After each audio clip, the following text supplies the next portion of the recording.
Narito ang mga tips sa map ng desert. Una dito sa B-side, kung nakikita ninyo, meron ditong box para makaakyat ay kailangan mo mag-footsteps at pa-left mo yung joystick mo para makaakyat.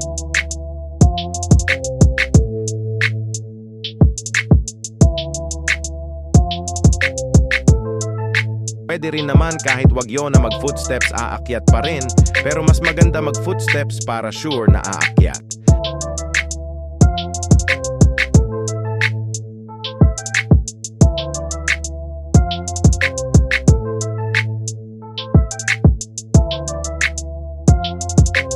Ayan, pwede na kayo mag-camp sa taas.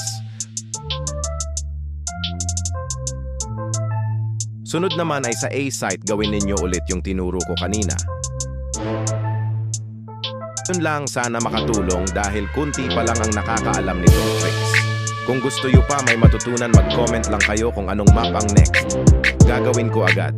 Salamat sa panood, pa-heart and follow po.